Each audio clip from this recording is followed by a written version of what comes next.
Something that will have an imprint on the people of the world within the foreseeable future, however, are the permanent changes that the World Economic Forum want to implement.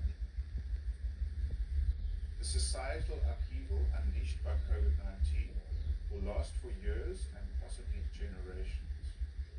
When the World Health Organization declares a pandemic, it has far-reaching consequences. The reason that a disease that is not very severe is still classified as a pandemic is because the World Health Organization in 2009 changed its definition of a pandemic. They removed the requirement of excess mortality in order to classify the swine flu as a pandemic. Det gäller skräcken för den så kallade svininfluensan som nu sprider sig över världen. Frågan är hur befogad den skräcken är och om det verkligen handlar om en pandemi.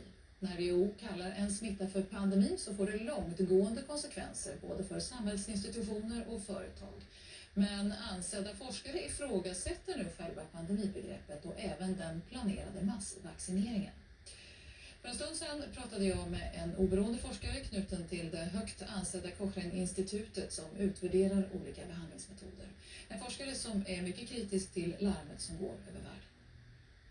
This one seems to be a pretty mild form of disease, so I'm not sure that I understand all this worry, but there may be good reasons for it.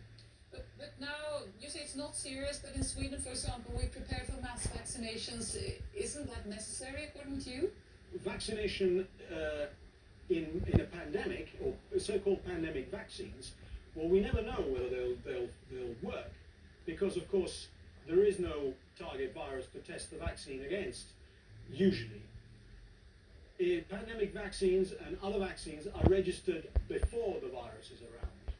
And so it's a gamble whether these vaccines will work. What the evidence shows from the hundreds of studies that we have reviewed is that these vaccines have got a performance which is not very good, and they work best in healthy adults, i.e. those who've got good immune systems in the first place, and for which they usually are not recommended. But you gave one picture here of this flu not being so serious, but the WHO gives another picture and they call it a pandemic. What do you say about calling this flu a pandemic? Well, it's a good point. I don't understand what a pandemic is anymore, and the reason for that is as follows. In 2003, WHO described an influenza pandemic as follows. An influenza pandemic occurs when a new influenza virus appears against which the human population has no immunity, resulting in several simultaneous epidemics worldwide with enormous numbers of deaths and illness. Sometime in May 2009, this definition changed as follows.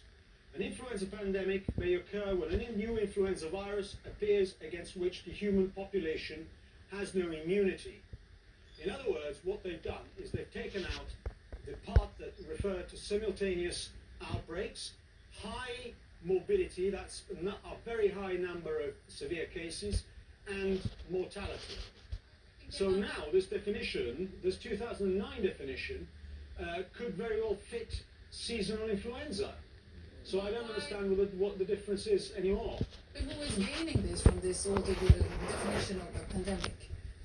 Oh, the new definition lowers the threshold. It makes a pandemic now and possibly a pandemic going on for some time.